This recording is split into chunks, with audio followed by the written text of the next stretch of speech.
네, 오늘은 MBN골드 조선일 매니저 그리고 헤르메스 스탁의 하창원 본부장님과 함께하도록 하죠. 두 분 어서 오세요. 안녕하십니까. 네. 네, 오늘도 많은 분들이 너튜브 채팅창에서 댓글 남겨주시고 계시는데요. 방송 진행되면서 이슈에 대해서 아니면 종목에 대해서 궁금한 점 있으시면 댓글 많이 남겨주세요. 저희가 여러분들 질문 뽑아서 궁금증 해결해 드리도록 하겠습니다.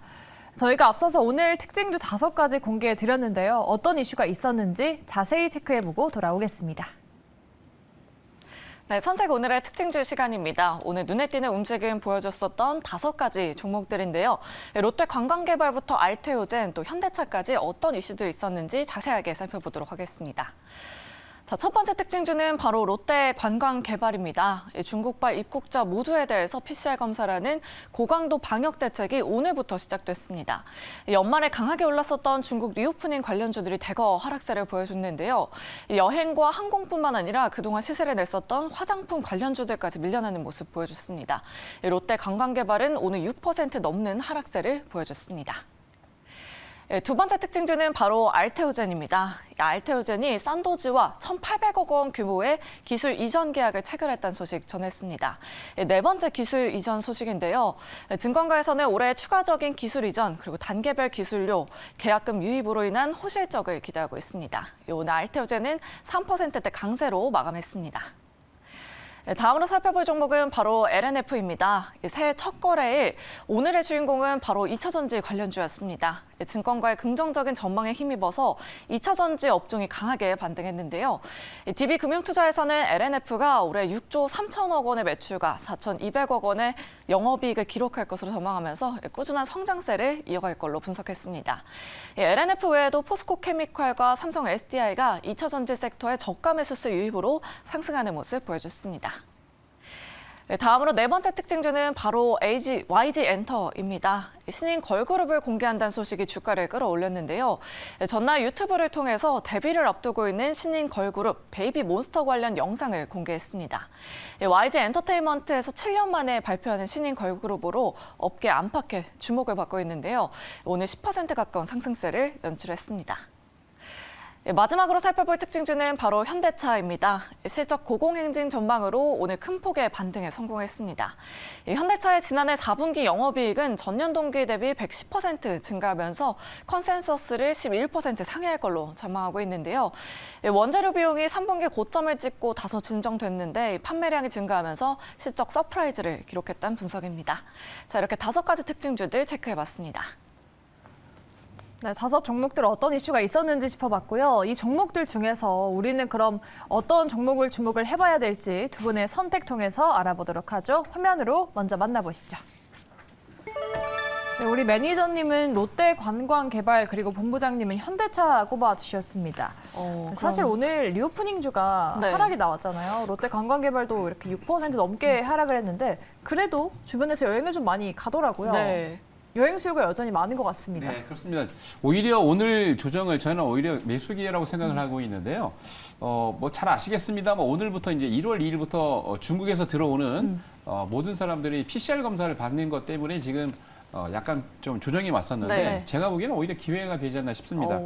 특히 중앙재난대책본부에서 이제 오늘부터 대책을 마련하면서 얘기를 했죠. 그래서 연발연시 중국의 완화된 방역 조치 때문에 지금 중국 내에서는 코로나가 확진이 되면서 엄청나게 지금 많이 확산세가 이어지고 있는데 이를 미연에 방지하기 위해서 우리나라에서 지금 작년에 발표를 했고 오늘 1월 2일부터 시행을 하고 있습니다. 이것 때문에 관련 종목들이 특히 이제 리오프닝 종목들이 많이 주종을 했는데 저는 오히려 이게 기회인 것 같아요. 특히 제주도 같은 경우는 작년도 그렇고 올해 1월부터 대대적으로 일본과 대만, 홍콩 이런 지역에서 들어오는 분들에게는 특히 노선도 집행되면서 PCR 검사는 안 씁니다. 중국에서 있는 분들만 들어올 때 입국할 때 PCR 검사를 하고요.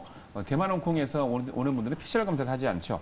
그래서 외국인 입국자 수가 빠르게 제주도에 증가를 하면서 이에 대한 수혜를 받고 있고 11월 달부터는 홍콩의 VIP들이 많이 국내 특히 이제 제주도에 롯데관광 기반의 카지노를 많이 이용을 했는데 투숙객도 많이 비중이 늘었습니다. 거기다가 호텔 부분도 굉장히 좋아지고 있었는데 약간의 문제는 호텔 평균 단가라고 하는데 그게 32만 원 정도 측정이 되면서 상당히 가격대는 좋았는데 1년 전 같은 경우는 거의 그 이용률이 80%, 90%가 넘어가면서 거의 99% 가까이 이용객이 있을 정도로 많이 있었는데 올해 3분기, 4분기 같은 경우는 50%로 많이 떨어졌어요. 거기다가 카지노도 약간 부진하면서 드롭백 같은 경우는 유사했지만 홀드율이 8% 정도 미만으로 떨어지면서 약간 매출이 좀 떨어졌습니다. 그러나 홍콩에서 방문한 카지노 고객들의 올 평균 드롭백이 50억 내외. 단순적으로 가치를 따져서 더하기 했을 때 12월까지 한 2,800억 정도 드랍백을 보였는데 10월 이후에까지 더한다면 거의 한 3,300억이 넘어가는 수치입니다. 그 정도로 지금 매출이 많이 늘고 있다는 얘기고요. 특히나 작년 3, 4분기, 4, 4분기에 호텔 내에 그 대만과 홍콩 외국인들 비중이 무려 한 10% 이상까지 올라갔습니다. 그 정도로 매출이 좋고 있다는 얘기인데 앞으로 내년 1분기에 온기로 반영이 되면서 그러니까 지금 1, 4분기 때 반영이 될 걸로 예상을 했는데 말씀드린 것처럼 이 내용 때문에 그러니까 오늘 1월 2일부터 중국에서 들어오는 입국자들에게 PCR 검사 때문에 약간 조정이 있었습니다만 차트를 잠깐 여러분 보시면 아시겠습니다만 제가 보기에 21선까지 떨어졌다가 오늘 딱 보니까 한 13,000원대까지 조정을 했다가 굉장히 아랫부분이 음봉이긴 하지만은 길게 매수세가 들어왔죠. 이 뜻은 오늘 13,000원대까지 조정이 들어올 때 누구지는 모르겠습니다만 많이 매수했다는 얘기입니다. 그래서 이런 악재가 올 때 이런 뭐 불확실성이 있을 때 제가 보기에는 오히려 호재이지 않겠나라고 생각이 들고요. 롯데관광개발은 여러분들이 한 뭐 1, 4분기에 1월, 2월 달 안으로 이 코로나 사태가 다 마무리되고 잘 끝난다면 아마 매출이 2, 3월 달 이후에 현재보다 퀀텀 점프하는 그런 매출과 영업이익을 내면서 상당히 좋아질 걸로 예상을 하고 있고 올해 아마 2, 4분기 넘어가면서 800억 정도 이상의 매출을 올리면서 영업이익이 난다면 BEP 관련해서도 지금 적자이긴 합니다만 이제 드디어 턴어라운드 하기 때문에 2, 4분기 이후에 실적도 좋아질 걸로 예상을 하고 있습니다. 그래서 관심 있게 한번 지켜보시기 바랍니다. 네. 오히려 오늘 조정을 이용해서 매수하는 접근이 유효하다라고 이렇게 말씀해 주셨는데 네. 사실 이 관광주들뿐만 아니라 오늘 항공 또 화장품 섹터도 같이 밀려났잖아요. 사실 연말에 증권가에서 유망 업종으로 리오프닝 섹터를 지켜보자라고 했던 거 많이 많이 얘기를 기억하시죠? 했었죠. 조선희 매니저님 또 1월 내내 좀 중국 리오프닝 섹터 계속해서 지켜봐도 될까요? 저는 방금 전에도 말씀을 드렸지만 네. 오히려 리오프닝 종목들이 조정을 할 때가 기회인 것 같아요. 그래서 뭐 말씀을 굉장히 막 퐁당한 같이 얘기하고 있지만 아모레퍼시픽도 1.82%밖에 빠지지 않았고 여행사 같은 경우 대표적인 게 뭐 하나투어 같은 것도 네. 지금 보시면은 오늘 한 1.65%밖에 안 빠졌거든요. 그쵸. 그러니까 거의 종목들 보면은 한 21선에까지 떨어져 나갔다가 다시 밑부분이니까 하락할 때 누군가 매수가 들어오면서 굉장히 매수세가 강하게 들어왔기 때문에 제가 봤을 때는 오히려 이렇게 악재가 나와서 폭락하고 떨어질 때는 매수 기회라고 생각하시고 여행이나 말씀드린 것처럼 뭐 화장품 관련 종목들 그리고 카지노 관련 종목들, 호텔 관련 여행 종목들이 상당히 반사의 이익을 받을 거로 예상을 되고 있기 때문에 너무 걱정하지 마시고 조정이 들어올 때마다 저가의 매수의 기회로 삼으시면 좋을 것 같습니다. 네, 이렇게. 중국 리오프닝 관련주들은 다시 한번 또 추가적인 상승까지 가능하다라고 이렇게 말씀해 주셨습니다. 네, 다음으로 저희 현대차를 짚어봐야 되는데 본부장님이 탑픽으로 꼽아주셨어요. 네. 사실 오늘 하루 종일 현대차에 대한 이야기를 정말 많이 하더라고요. 이 길고 길었던 네. 부진을 딛고 현대차가 실적 기대감 그리고 여러 가지 이슈들로 인해서 오늘 반등을 해줬는데 올해 좀 다시금 현대차가 달려줄 수 있을까요? 사실 그 부분은 조금 고민을 하긴 해야 됩니다. 네. 왜냐하면 경기 침체에 대한 키워드가 네. 또 주요 화두로 올라오고 있고 실질적으로 이제 수요단의 흐름들이 이제 지속이 되는지를 좀 체크를 해야 되는데 일단은 지금 상태에서는 저는 좀 긍정적으로 보고 있는 상황입니다. 왜냐하면 뭐 오늘 이제 모처럼 외국인 기관의 양매수도 들어왔고요. 최근에 사모펀드도 굉장히 좀 강력하게 들어왔는데 아무래도 이제 IRA 법안에 대한 이 우회적인 부분이 좀 허용이 됐다라고 보시면 되죠. 네. 왜냐하면 조맨친 상원 의원이 사실 이제 상업용이나 리스용도 안 된다. 근데 이분이 사실 IRA 법안을 좀 주도했었던 의원 중에 하나이기 그쵸. 때문에 좀 부담감이 확대가 되었었는데 결과적으로는 상업용이 허가가 되면서 우회적으로는 이제 IRA 법안에 대한 이런 세제를 또 진행을 할 수 있는 방향으로 진행이 되었습니다. 물론 이제 세부 규정이라든지 이런 부분들이 3월 이후에 확정이 될 것이기 때문에 때문에 뭐 광물이나 이런 부분들을 좀 체크를 해보셔야 되겠지만 일단은 불안감으로 가득했었던 자동차 섹터에 좀 긍정적인 흐름으로 좀 작용이 됐다라고 보시면 좋을 것 같고요. 사실 이제 완성차뿐만 아니라 2차 전지 섹터에까지 좀 같이 영향을 주는 이슈이다 보니까 관련된 부분에서도 좀 일단 지켜보실 필요가 있을 것 같고 일단은 단기적으로 봤을 때는 실적에 대한 기대감이 있는 상황이죠. 지금 뭐 판매량 증가와 환율에 대한 효과가 반영이 되는 시점이다 보니까 해당 부분은 좀 일단은 저가 부분에서는 충분히 기대를 해볼 수 있는 상황이지 않을까라고 보고 있는 상황이고요. 네. 사실 구조적으로 좀 상승이 나오려면은 20만 원대를 뚫어서 이제 이평선까지 다 돌려 세워야 되는데 이러한 부분들은 아무래도 자동차가 고가의 상품이다 보니까 중상층 이상의 사람들이 접근을 하더라도 이 계속적인 판매량이 유지가 되는지를 좀 체크를 해보셔야 됩니다. 그래서 이러한 이슈들은 테슬라의 이제 곧 자동차 발표도 나오고 하기 때문에 이런 전기차에 대한 동향까지도 좀 같이 살펴보시면서 접근이 가능하지 않을까라고 보고 있는 상황이고요. 박스권 하단에 위치했을 때 봤을 때는 충분히 상단 라인이 일단 20만 원 정도까지는 상방 열어놓으시고 대응하시기엔 괜찮지 않을까라는 관점으로 현대차를 좀 말씀을 드려보도록 하겠습니다. 너무나 힘들었던 현대차라 이제 그러니까요. 좀 반등을 이어갈지 많은 분들이 궁금해하셨을 것 같아요. 네. 그리고 또 사우디에 중동 최초로 공장을 짓는다고 발표했죠. 맞아요. 현대차가 중동에 이제 공장을 설립한다고 했는데 그 수혜도 좀 받을 수 있지 않을까 싶어요, 메이저님. 당연히지. 네. 그렇죠. 네. 오늘 발표가 어제하고 오늘 나왔었는데요. 현대차 같은 경우에는 지금 중동 지역에 공장을 세운 적이 한 번도 없습니다. 네. 근데 사우디아라비아 전체 풀로 이제 자동차를 만든 게 아니고 이제 반 정도 이렇게 만들어서 이제 생산이 될 건데 사우디에다 중동 국가에서는 처음으로 사우디 국가의 반제품을 자동차를 조립하는 공장을 만들었는데 일명 합작법인으로 CKD라고 우리나라 현대차와 그리고 이제 사우디아라비아가 반반 이렇게 투자를 해서 만든 그런 회사입니다. 앞으로 1월 1일이죠. 업계에서 발표한 내용을 보니까 사우디 산업관광자원부하고 자동차 생산 선진화를 위해서 MOU를 체결했다라고 했는데 현대차이죠, 당연히. 그러면서 앞으로 알코라이디에프 산업부 관광자원부 장관하고 김선섭 현대차 글로벌 본부장, 우리로 따지면 CEO급인데 대표로 참석을 해서 이 MOU를 체결하면서 앞으로 중동 시장의 교두보 발판을 마련하고 반제품 생산하면서 충분히 중동 지역뿐만이 아니고 아프리카나 이 지역이 유럽까지 전체적으로 커버할 수 있는 그런 지역이기 때문에 거기다가 여러분 잘 아시겠습니다만 대한전선이나 전기차에 들어간 여러 전선 업체들도 다 사우디 지금 있죠. 그래서 에너지 관련해서 특히 전기차나 이슈 관련해서 현대차가 앞으로 중동 지역에서 입지를 공고히 그렇게 발판을 마련할 수 있는 여력이 된다라고 보여지고 있기 때문에 현대차에 대해서 특히 관심을 여러분들이 많이 가지셨으면 좋겠습니다. 네, 알겠습니다. 지금 멍투님께서 현대차 16만 원 이하는 줍줍 이렇게 댓글을 남겨주셨는데 네. 우리나라를 대표하는 업종이다 보니까 좀 자동차 업종의 주가 상승을 좀 기대를 해보도록 하겠습니다. 네, 좋습니다. 현대차 짚어봤고요. 저희 다음 종목으로는 알테오젠을 들여다볼 텐데요. 네. 오늘 기술 이전 소식으로 인해서 3.53%가량 상승으로 마감이 됐습니다. 네. 이 종목은 앞으로 상승 이어갈 수 있을지 두 분의 의견 통해서 한번 이야기 나눠보도록 할게요. 두 분의 의견이 엇갈렸습니다. 그러네요. 네, 자 그렇다면 하창원 본부장님의 의견부터 먼저 여쭤보도록 할게요. 일단 예스 의견을 주셨습니다. 앞으로 좀 호실적을 기대해봐도 괜찮을까요?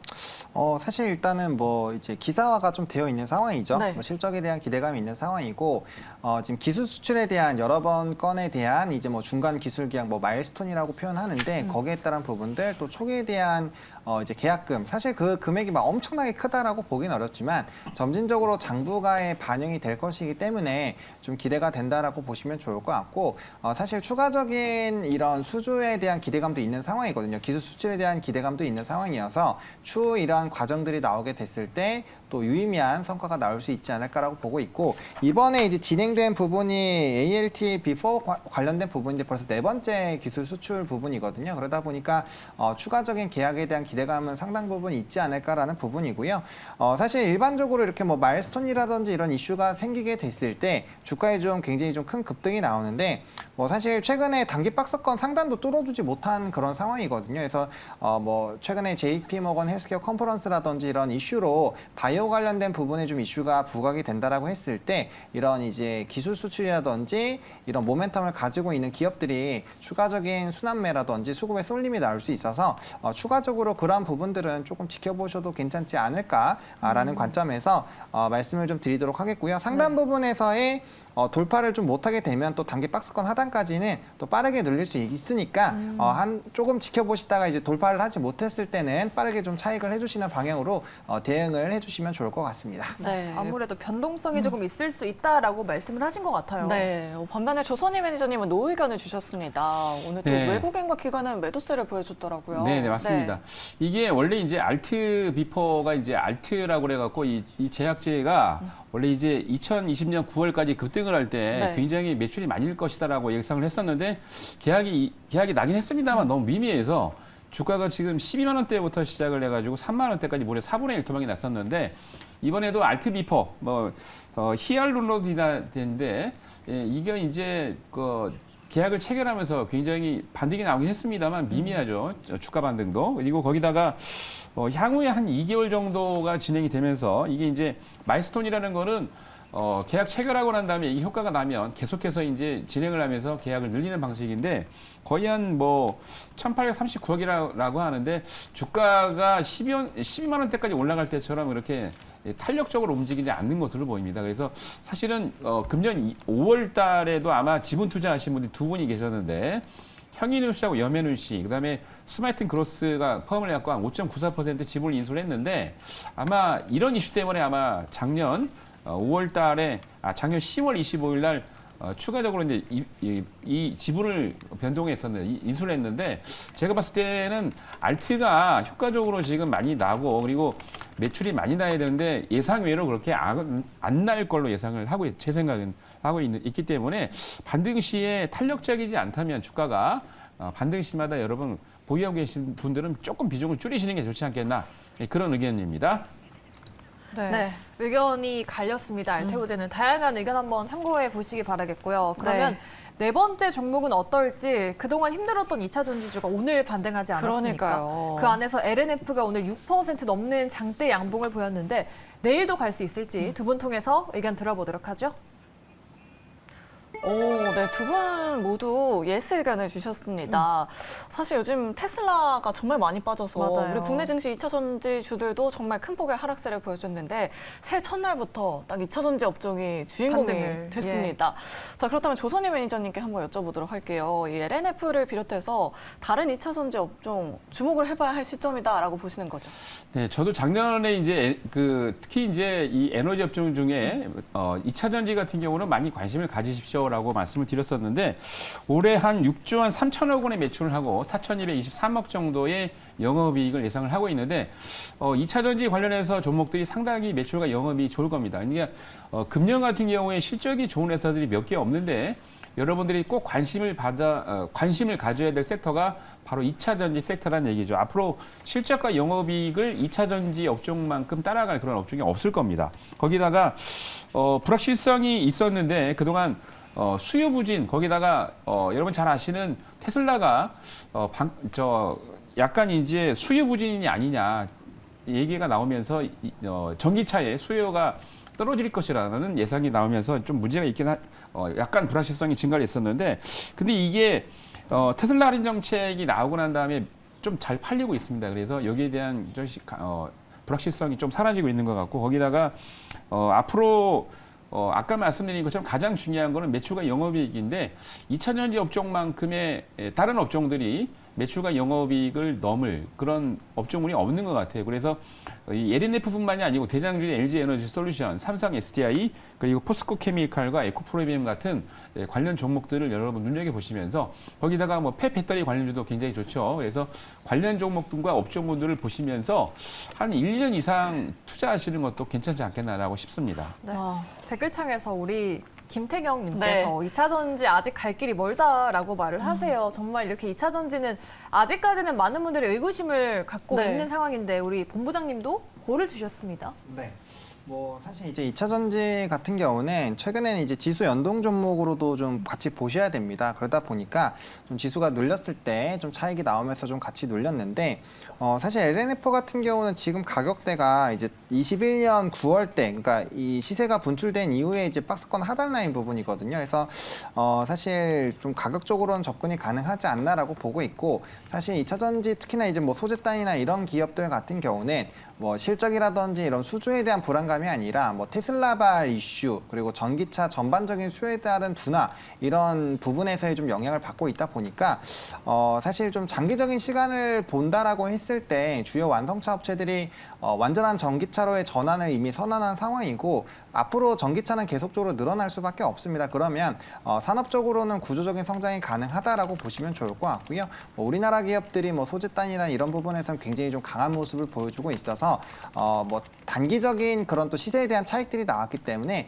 좀 관심을 가져보실 필요는 충분히 있다라고 보고 있는 상황이고요. 다만 이제 테슬라의 트윗이 좀 변수가 될 수가 있습니다. 단기적으로는. 그래서 그건 사실 예측하기가 좀 어려운 부분이어서 이제 좀 접근을 하실 때 분할 매수를 조금 더 기간을 넓게 잡으시고 대응하실 필요는 좀 있지 않을까라고 좀 첨언을 드려보도록 하겠습니다. 네, 두 분 다 2차 전지 관련주는 좀 중장기적으로 접근해보자라고 이렇게 말씀해 주셨습니다.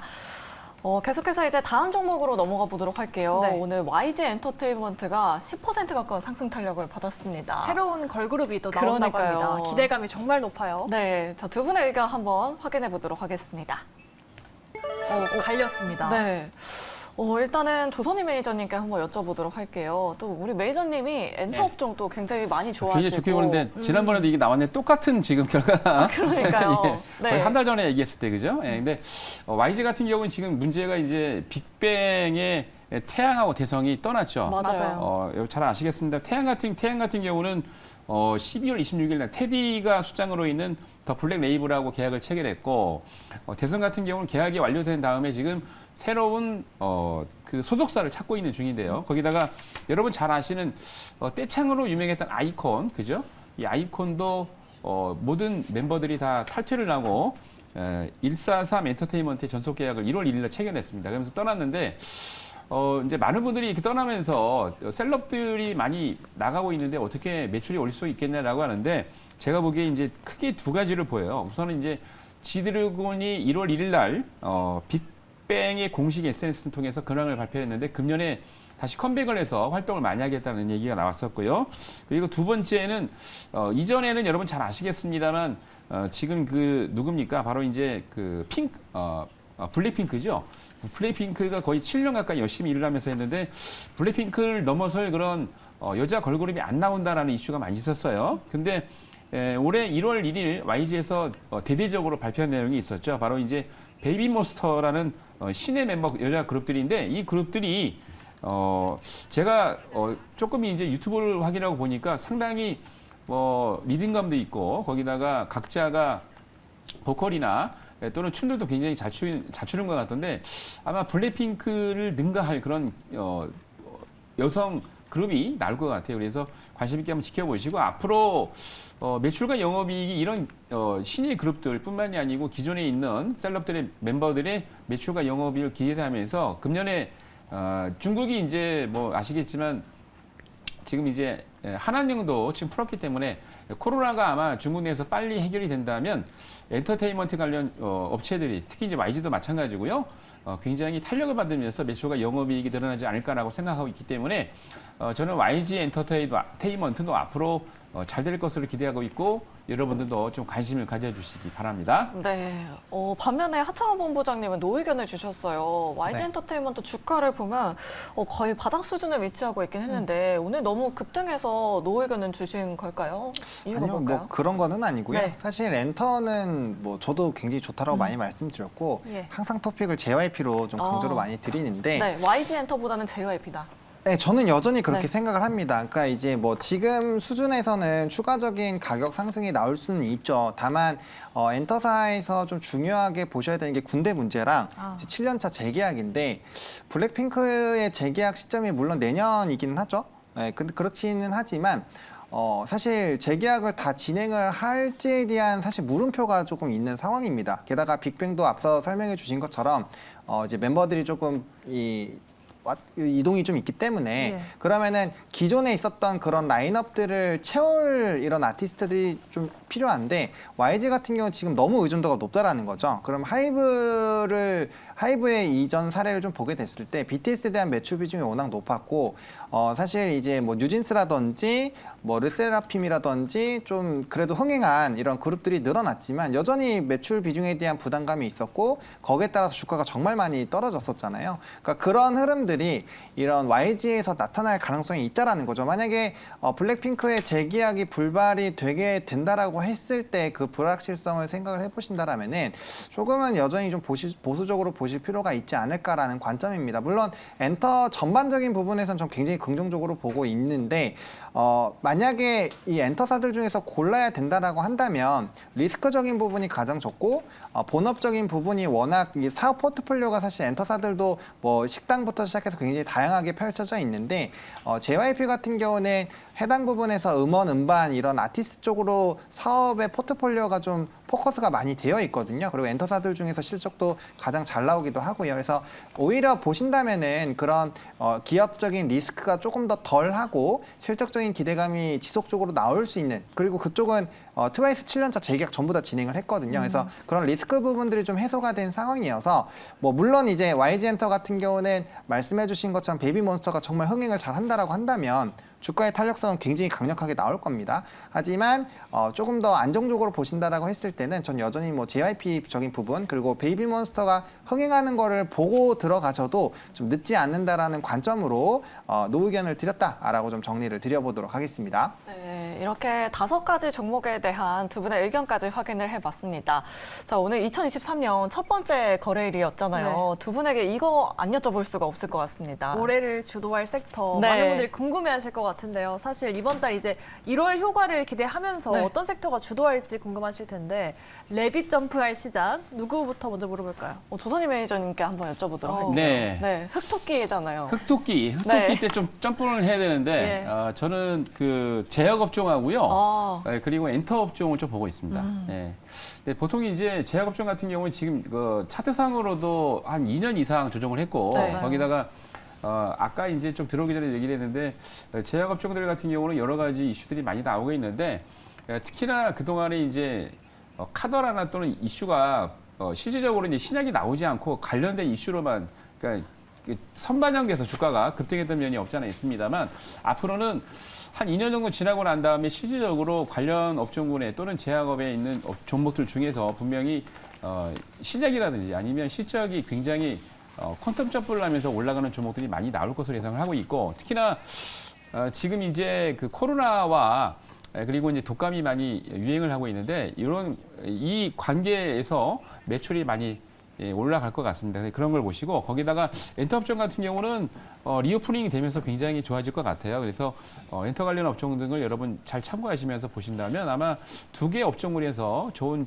찬스가 오고 많은 수익 날 것 같습니다. 관심 있게 지켜보시기 바랍니다. 네, 제약과 엔터 업종 눈여겨보자라고 이렇게 말씀해 주셨고요. 네. 자, 하창원 본부장님이 보는 이런 탑픽 섹터 과연 어떤 섹터일까요? 저도 뭐 의료기기, 뭐 이제 수출하는 쪽에서의 뭐 그런 임플란트 섹터라든지 그런 쪽과 뭐 엔터 그리고 컨텐츠 쪽까지 저는 좀 추가로 보고 있고요. 뭐 조금 더 붙인다면 이제 로봇까지 네. 예, 보고 있는데 일단은 그 키워드는 그겁니다. 이제 기저 효과로 인해서 앞으로의 실적적인 부분이 더 좋게 나올 부분이라든지 아니면 지금 계속적으로 실적 데이터가 잘 나오고 있는 섹터 그쪽이 결국에는 이 키워드가 금리 인상과 인플레이션에서 경기 침체로 넘어가는 구간이기 때문에 구체적으로 수치가 찍히는 기업들이 아무래도 기대를 받을 수밖에 없거든요. 그래서 기저효과를 통해서 조금 업황이 좋아지거나 그런 기대감을 가지고 있는 섹터라든지 앞서 말씀드린 실적 자체가 찍히는 쪽으로 좀 관심을 가져보시면 괜찮지 않을까라는 관점으로 말씀을 드리겠습니다. 네, 네. 경기 침체라는 단어가 최근에 좀 많이 나오고 있는 만큼 실적이 뒷받침되는 업체들로